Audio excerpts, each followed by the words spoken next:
Bonjour, je vais vous parler aujourd'hui de deux œuvres de Marcel Ferron qui se trouvent dans la nouvelle aile du Musée des Beaux-Arts de Montréal. Celui-ci a été agrandi et la collection est redéployée dans ce nouvel espace depuis l'automne dernier. Marcel Ferron est l'une des figures marquantes de la vie artistique québécoise au XXe siècle. Cependant, quand il s'agit d'art pictural, elle ne semble pas tenir une place de premier ordre, alors que son talent de maître verrier est reconnu et célébré encore aujourd'hui. Cette double perception s'illustre notamment dans le nouveau pavillon d'art canadien et québécois du Musée des Beaux-Arts de Montréal, le pavillon Claire et Marc Bourgy. Y sont présentées deux œuvres de Ferron, que l'on voit ici. Un vitrail installé à l'entrée du pavillon, alors qu'à l'intérieur est accroché un petit tableau datant de 1947, une œuvre des tout débuts de l'artiste, exposée un peu comme celle d'une élève de l'automatisme. Alors que l'année 2011 a marqué le 10e anniversaire de la mort de l'artiste, que reste-t-il aujourd'hui de Marcel Ferron ? Dans le cadre de cette communication, je me propose de tenter de mieux comprendre les mécanismes entourant la réception actuelle de son œuvre, comment expliquer que sa pratique de la verrière semble aujourd'hui éclipser celle de la peinture, alors que l'artiste a choisi, au milieu des années 70, de revenir à ce médium. Tout d'abord, quelques rappels biographiques sur Ferron. 1947, l'année de production du petit tableau, marque sa première participation à une exposition de groupe. Le 15 février, sur l'invitation de Bordua, elle participe au 64e salon annuel du printemps à Montréal. La même année, elle expose à Prague, dans le cadre du Festival de la jeunesse démocratique, avec Jean-Paul Mousseau et Betty Goodwin. On se souvient que Ferron est l'une des signataires de Refus Global, manifeste paru en 1948 sous l'égide de Paul-Émile Bordua, peintre qu'elle avait rencontré 2 ans plus tôt et qui va lui faire approcher les artistes automatistes. Les femmes signataires de Refus Global, comme on le sait, étaient au nombre de 7 sur un total de 16 artistes, mais aucune d'entre elles n'était exclusivement peintre, à l'exception de Marcel Ferron. Or, comme le rappelle Rosemary Arbour, la peinture était le médium privilégié par les automatistes. Les critiques de journaux commentaient les expositions d'art plastique, mais les spectacles de danse et la poésie, par exemple, étaient plus ou moins bien diffusés et n'étaient pas générateurs de reconnaissance publique. Ferron faisait donc partie du groupe très sélect d'artistes peintres et bénéficiait d'un statut d'exception dans ce monde d'hommes. Pourtant, elle n'a pas participé aux expositions automatistes de 46 et 47. C'est seulement après la parution de Refus Global que s'est tenue sa première exposition individuelle à la librairie Tranquille en 1949. En 1953, Ferron quitte Montréal et s'installe à Paris. Son séjour va durer 13 ans. Durant ces années en France, elle va participer à de nombreuses expositions en Europe, mais aussi à Montréal et dans d'autres villes nord-américaines. C'est à Paris qu'elle rencontre en 1964 le maître verrier Michel Blum qui l'initie à l'art du vitrail. Ce nouveau médium est tout à fait approprié à son exploration de la couleur, de la lumière et de la transparence. Durant les 6 années qui suivent, elle s'intéresse essentiellement au vitrail et travaille en collaboration avec la compagnie Supercil de Saint-Hyacinthe qui fabrique les projets que Ferron conçoit. Ensemble, ils mettent au point le verre écran, qui est une nouvelle technique qui consiste à insérer des morceaux de vitrail assemblés par des joints de polymère entre 2 vitres. Ferron se consacre alors essentiellement à l'art public. À partir de 1973, Ferron revient à la peinture qui, selon elle, permet l'erreur. Elle réalise encore de façon épisodique quelques murales de verre, mais elle ne se sent plus assez libre dans sa pratique artistique et ne se satisfait pas du caractère décoratif des vitraux. Elle va ainsi produire durant les dernières années de sa vie une œuvre picturale pour laquelle elle n'obtiendra pas la même reconnaissance que pour le reste de sa production artistique. Est-ce parce qu'elle retourne à la peinture alors qu'on est à l'ère du multidisciplinaire ou parce que ses tableaux reviennent à une sorte de figuration? Ferron les appelait d'ailleurs des autoportraits ou ses bonnes femmes. Ou encore est-ce parce qu'on y décèle quelque chose de plus intime, voire de plus féminin? Tous les 10 ans, l'anniversaire de Refus Global est souligné par les publications et des expositions, et l'année 2008 n'a pas fait exception. Cette année-là, l'exposition qui s'est tenue au Musée des Beaux-Arts a mis en lumière les œuvres automatistes acquises au cours des 10 précédentes années par le musée. On pouvait y voir 58 tableaux et dessins, dont les œuvres de Marcel Ferron. Le site internet du musée mentionne que certaines œuvres présentées alors sont d'une importance capitale. On cite Borduas, Riopelle, Gauvreau, Le Duc, mais pas Ferron. Ainsi, tout au long de sa carrière, Marcel Ferron a participé à de nombreuses expositions importantes. Le musée d'art contemporain de Montréal lui a consacré une rétrospective en 1970, puis une autre 30 ans plus tard. Ses œuvres ont été présentées à la Galerie Simon Blais à Montréal et aussi récemment en Ontario et aux États-Unis. Parlant de sa peinture, Robert N. White affirme dans une publication récente, en 2011, « Marcel Ferron s'est engagé avec éclat dans la fabrication d'une cosmologie visuelle au centre de laquelle se trouvait l'art de peindre, fil conducteur de sa vie.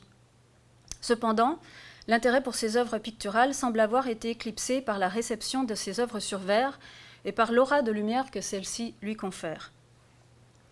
C'est apparemment cette double perception qui a présidé à la présentation des deux œuvres de Ferron, le petit tableau à l'intérieur et le vitrail à l'entrée. Alors revenons maintenant aux œuvres exposées dans cette nouvelle aile du musée. D'abord ce tableau de 1947. Avant la parution de Refus Global, Ferron est une jeune peintre presque débutante au sein d'un groupe d'artistes qui pour certains sont déjà promis à un brillant avenir. Seule femme parmi un groupe de peintres, Ferron produit à l'époque des œuvres qui, si elles sont intéressantes, ne sont pas le reflet d'une peinture maîtrisée au style affirmé. Malgré tout, cette toile est, selon ce qu'on trouve dans les archives du musée, tout à fait intéressante. C'est une huile de 30,5 cm sur 40 cm. L'œuvre n'est pas titrée et il s'agit d'un don de Claire Lapointe. Le musée l'a acquise en 2001. D'après la documentation sur l'œuvre disponible aux archives du musée, je cite, « 1947 est une année charnière dans la carrière de l'artiste et c'est la première année de production automatiste dans l'œuvre de Ferron, qui s'adonne alors à de multiples expériences avec la peinture, gestualité libre, coulée, écriture spontanée. » Fin de citation. Dans la description de la toile, on souligne, je recite, « sa surface aquatique ou encore volcanique, sur laquelle se dessinent des coulées, des masses, des ébauches de signes qui relèvent manifestement de cette dictée de l'inconscient qu'est l'écriture automatique. » On rapproche le tableau de deux autres œuvres, les tissus aquatiques et le chant russe, qui date de 1947-1948, toutes deux appartenant à la collection du Musée d'art contemporain de Montréal. Alors, quelle est l'importance de ce tableau selon les archives du musée des Beaux-Arts ? Apparemment, cette œuvre faisait partie de la collection personnelle de Borduas, à la mort de celui-ci. Elle est ensuite passée entre les mains de Gabrielle Borduas, la veuve du peintre, qui l'a finalement offerte à Claire Lapointe. L'acquisition de cette œuvre de jeunesse a été recommandée, car devant compléter l'ensemble des pièces que possède le musée qui dispose d'œuvres de différentes périodes. Une huile de 1959, le Signal d'Orset, une autre de 63, Ombre palpée, un vitrail de 72 et enfin une gouache de 95, Hiver chaud. Ce petit tableau donc semble revêtir une certaine importance. Mais on peut se demander si cette importance est relativisée par l'accrochage et les commentaires de l'audioguide. C'est une photo de la salle où le tableau est exposé. À l'entrée, on a une grande toile de Riopelle qui est en fait sur la droite ici qu'on ne voit pas. On a une sculpture de Robert Roussel, La famille, des explications sur le mur qui font référence aux deux manifestes, Refus Global avec Borduas et Prisme Dieu avec Pellan. Sont présentées les œuvres de différents artistes. Je pense qu'on en voit un peu plus ici. Pellan, Dallaire, Molinari, Vaillancourt, Sullivan, et une salle est consacrée uniquement à Riopelle, on l'aperçoit à droite. En biais, donc invisible depuis l'entrée, derrière le grand mur noir que l'on voit ici, se trouve le petit tableau de Marcel Ferron, aux côtés des toiles de Le Duc, Pierre Gauvreau et Barbeau. C'est le plus petit de tous les tableaux de la salle des manifestes, en dehors d'un tableau de Borduas, sensiblement de la même taille. Voilà le mur où est exposé le tableau. Le numéro 45 de l'audioguide, que l'on aperçoit, on voit une toute petite tache blanche, en fait, c'est le numéro 45, est indiqué de telle sorte qu'il semble concerner plusieurs toiles, ce qui laisse croire que le petit tableau de Ferron, comme les autres autour d'ailleurs, ne mérite pas vraiment de commentaires pour lui seul. On nous propose d'écouter une entrevue avec Marcel Ferron qui parle réellement de l'automatisme surrationnel et de Borduas. Maintenant, le vitrail. Cette autre œuvre de Ferron exposée dans la nouvelle aile du musée est un vitrail datant de 1972. Il est installé dans le hall d'entrée face à la porte. D'ailleurs, on voit le reflet de la porte dans le vitrail. C'est une œuvre non titrée, faite de verre coloré et de PVC, et il s'agit d'un don de Raymond et Alicia Lévesque. D'après les commentaires disponibles sur l'audioguide, cette œuvre a été réalisée alors que l'artiste était au sommet de son art. C'est une composition horizontale déployée sur un mur vitrail composé de 5 panneaux. Les motifs sont imbriqués les uns dans les autres, le verre soufflé à la main est intercalé entre 2 plaques de verre. Les commentaires de l'audioguide pour le vitrail reviennent sur les années 64 à 73, pendant lesquelles Ferron réalise des vitraux avec Saint-Gobain en France, Supercil au Québec. On fait référence à la station Champ de Mars et on précise que cette œuvre de commande est un tournant dans la perception de l'art public à Montréal. On dit que Ferron délaisse la peinture en 63 et on précise qu'elle fait du vitrail jusqu'en 73, mais aucune référence à son retour à la peinture ni aux œuvres postérieures à 73. On parle également de ses expositions à Paris avant son retour à Montréal, du prix Paul-Émile Bordua qu'elle a reçu, mais rien d'autre concernant sa pratique jusqu'à son décès en 2001. Le vitrail est installé comme une sorte de lien entre la rue et l'intérieur du musée, peut-être entre l'art public et l'art des musées, ou comme un appel conscient ou inconscient aux simples passants pour l'inviter à devenir visiteur, à oser entrer dans le musée. C'est vrai que si la verrière de la station Champ de Mars s'offre d'emblée à l'usager du métro, celle qui est exposée au musée doit se laisser apercevoir de la rue pour tenter de charmer le passant. Puisque dans cette analyse, je me positionne du côté de la réception, il est intéressant de se reporter également au site internet du Musée des Beaux-Arts. Il faut garder à l'esprit que ces informations s'adressent a priori à un grand public et non à un public de spécialistes. À propos de la salle Le Temps des Manifestes, il n'est fait aucune mention de Ferron, alors qu'on cite bien sûr Bordua, mais aussi Barbeau, Riopelle, Sullivan ou Gauvreau. Sur la même page internet, tout un article est consacré à Riopelle.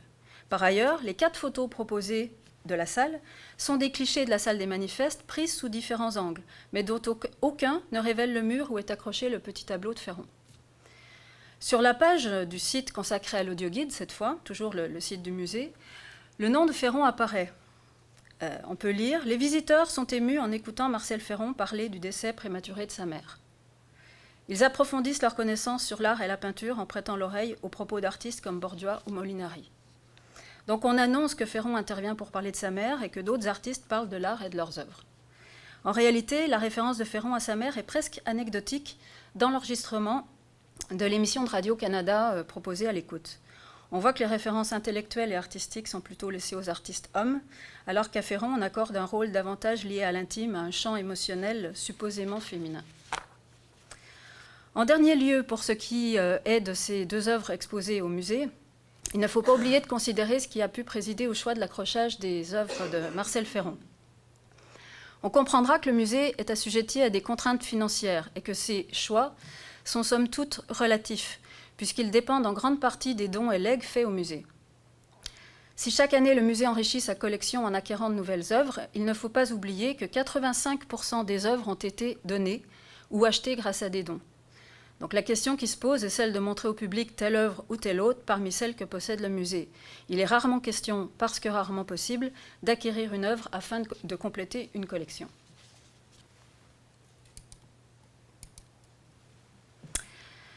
Pour mieux comprendre l'importance du vitrail dans la carrière artistique de Ferron, revenons un peu sur les moments clés de sa production de verrière et sur son œuvre phare en la matière, la verrière de la station de métro Champ de Mars à Montréal, qui est immanquablement accolée au nom de Ferron. En 1968, on inaugure cette verrière. Il s'agit d'une commande majeure pour un artiste et pour une femme en particulier. Ferron signe là une œuvre publique monumentale qui a été commandée et payée par le gouvernement du Québec.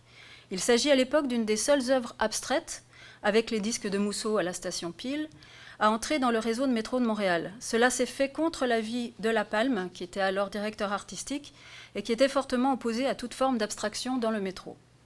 Cette immense verrière qui s'étend sur 3 murs de l'édicule semble permettre aux simples usagers du métro de s'approprier cet environnement urbain, de résister aux forces telluriques du métro qui grondent quelques mètres plus bas, et à l'enchevêtrement grisâtre et bétonné des routes à l'extérieur. Il y a une sorte d'oxymore entre les vitres colorée et transparente, et l'agressive laideur ambiante. Comme l'affirme Rose-Marie Arbour à propos de Ferron, le vitrail était un nouveau champ artistique qui allait renouveler les moyens de mettre en œuvre sa conception de l'art issue de l'automatisme.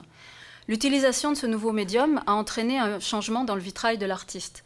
En effet, le fait d'intégrer ces verrières à des édifices signifiait qu'elles devaient communiquer avec des architectes. Et le processus de fabrication en usine impliquait également un travail d'équipe. Cela répondait tout à fait à la volonté de Marcel Ferron de sortir l'artiste de son atelier et l'œuvre d'art du musée pour aller vers un art intégré à la société. Ferron a d'ailleurs déclaré « J'étais dégoûté de la peinture. Bon nombre de collectionneurs achetaient des tableaux pour les enfermer dans des voûtes de banque. Les verrières m'ont permis de faire de l'art public. » Fin de citation. Rosemarie Arbour souligne encore que Marcel Ferron était une artiste militante qui voulait affirmer l'importance des arts visuels comme pratique sociale.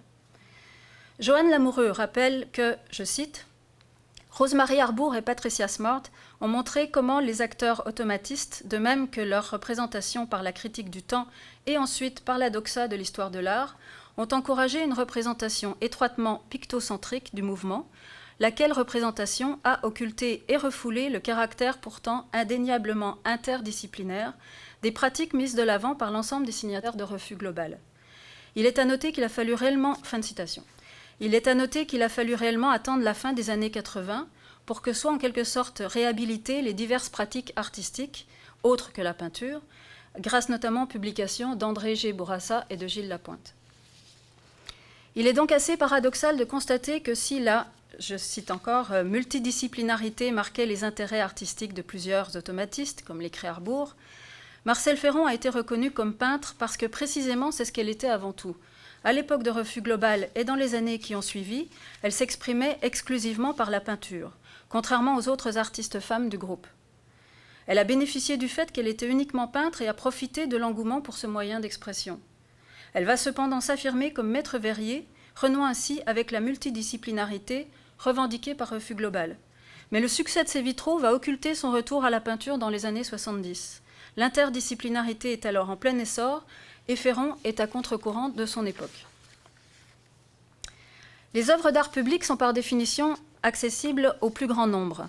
Cette démocratisation, souhaitée et initiée par Ferron, c'est ce qui l'a tenu éloigné de la peinture de chevalet pendant plusieurs années, aurait-elle eu comme conséquence de minimiser son œuvre picturale.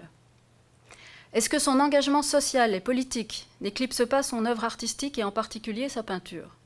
Ne garde-t-on pas en mémoire les verrières, et notamment celles d'art public, parce que Ferron est avant tout perçu comme un être social, au détriment de son apport artistique.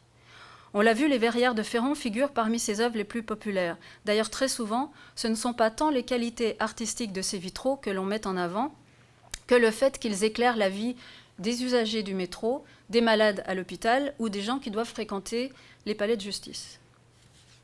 Alors, continuons sur les conditions de réception de l'œuvre. Le développement souterrain de Montréal, né dans l'élan de modernisme initié par la fameuse Expo 67, est devenu à tel point une marque de commerce, ou du moins de reconnaissance, de Montréal, que les guides touristiques l'appellent le plus vaste réseau de galeries intérieures au monde. Lieu essentiellement réservé à la consommation et au transport, le Montréal souterrain est aussi une porte sur la culture, les cinémas, théâtres, salles de concert, les musées comme le musée d'art contemporain, et en particulier les œuvres d'art public. Comme l'écrivait Noëlla Desjardins dans la presse en septembre 1973, à part se faire enterrer, on peut tout y faire.